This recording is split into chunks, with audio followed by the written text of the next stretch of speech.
Hey guys, hope you're doing well. Welcome back to a new video. Something very big today, as you can see. This is the Phanteks Enthoo Pro full tower case. It's been a while since I've actually built in a full tower. Probably my Antec 1200 was the last one back in 2010. So it's actually got videos on the channel if you want to watch it and do a bit of nostalgia. Now this case can actually take two systems. You can do a full size ATX or eATX, and then you can also do an ITX PC. So this is going to make a great case to do a dual system streaming PC. I actually did an unboxing of the Revolt X, which is a power supply that can power two systems, so check that out if you didn't already. And this is something I've been very keen to look at. So we're going to unbox this monster in this video, have a little bit of a kind of overview and show you what you can actually do with it, and then we should be doing some future content on it as well. So let's get into the box. I just wanted to show you this because I have got the top camera on for later on, but it does have the accessory kit as the first thing that you see in the box. Now, the accessory kits are one thing that Phanteks do a really good job on. So this is kind of its own little thing that we should get to in a minute. But let's actually get the case out first. So I've got it out. It's certainly a workout to get out. It's 13 kilos. It probably didn't help the fact that I've actually got a desk that I'm trying to put it on rather than just doing it onto the floor. A bit of a big boy. We'll try and get around it as well as we can. As I said, I've got the top down so we can show you the internals and stuff. But as you can see, we've got a tempered glass panel on this one. You can get it with a solid side panel if that's more your thing. But for what I've got planned, definitely going to want to be able to see in it. Got a nice power button on the top and it looks like it's going to light up as well. And then we've got a magnetic dust filter, so this can take anything from 360, 420s. Actually takes a 480 as well in the front. So the world is your oyster in terms of radiator configurations. You can do 120 mils or 140 mil fan mounts on the top. And you've got a nice bit of depth as well, so you can have a nice lot of cable management around the back. So here's the front. We've got the nice mesh panel, a nice grooved out section of this. I'm not sure if that's going to light up or not. I don't think so looking at it. But it's nice that it's not a symmetrical front, something a little bit different. Then at the very top, we've got our I/O, this little flappy panel. So we've got 4 USB-A's, our controls for our lighting, a headphone and microphone multi-jack, and a USB-C port, which is nice. Taking the front panel off, which is just a simple pull-off front, you've got a nice magnetic filter that just slots in 2 grooves at the bottom and then just finds its own place.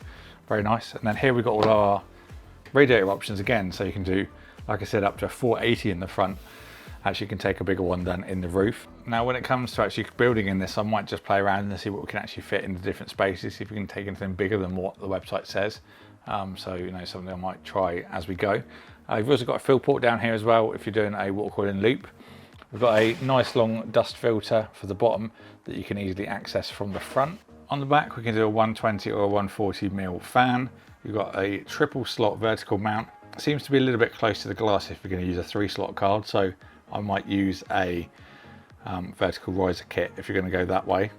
PSU, obviously, in this cutout here, we have another section that I'll get to in a minute because that's a very special bit.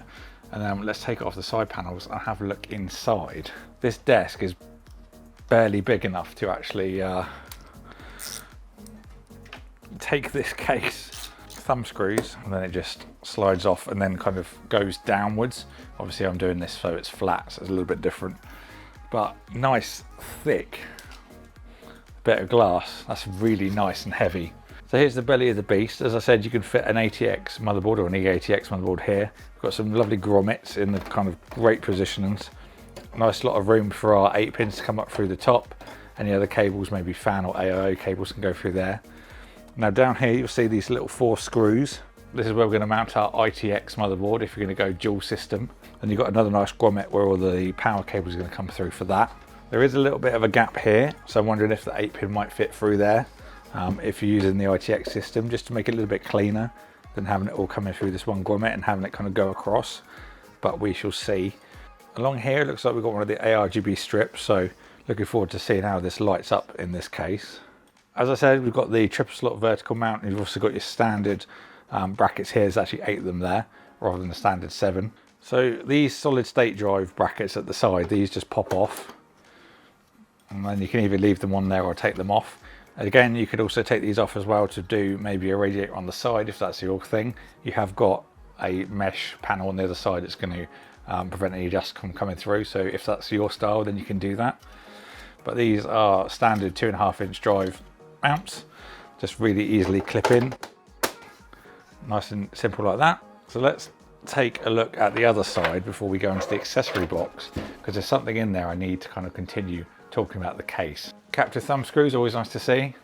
So on the back of there we've got some magnetic dust filters again, and then one for the intake of the power supply. So on the back we've got some nice sleds for 2.5-inch drives. As I said, you can put them on the other side, or if they're just, you know, generic big storage ones, you can put them on the back. Got a little shroud for where our power supply cables are going to be, and then this will lift up and then slide out like you would have a lot of tempered glass panels come out and then up. Does a very similar thing for the shroud, which is quite nice. And then here we've got all of our different cables. There seems to be, yeah, so that is an RGB strip. As I said, it's got a little cable on it there. So we've got our front panel stuff. There's SATA for power, additional connector for any other RGB stuff you might want to put in there. That can also split out as well to a standard connector. Then we've got our usual front panel stuff, so hard drive activity lights, reset switch and power switch. And then finally there is our USB-C header. That seems a little bit short as it is, but you're going to actually have to take that out and then run it through here. It's not like you're going to be running it through to the basement or anything. It's going to be further up anyway. So nice lot of space for our power supply, some nice pads to stop any vibrations.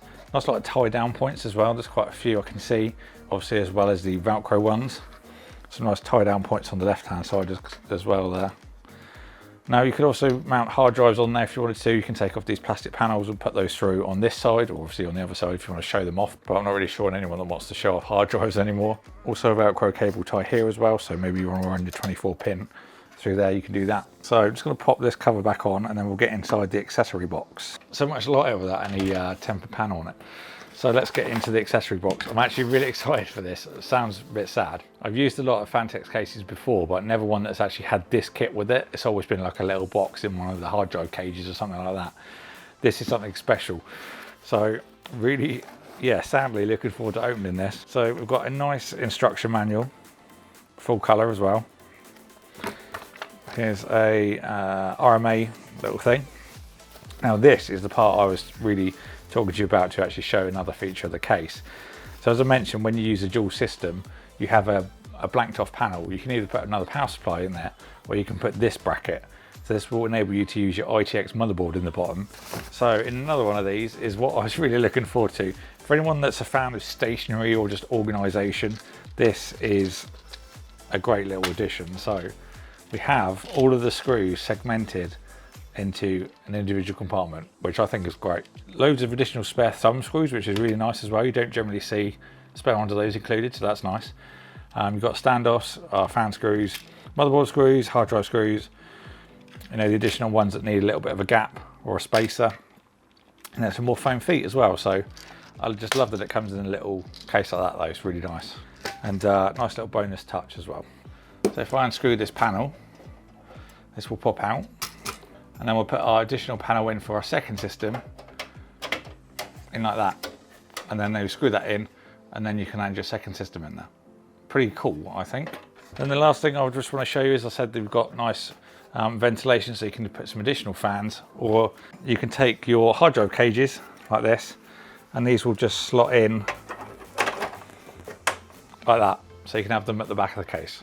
So obviously if you're using just a single system, just the ITX system, you can have those in there as well if you want some extra storage. So really versatile case. Really looking forward to actually building in this. I've seen a lot of people using it on YouTube, so I was really keen to actually look at one myself.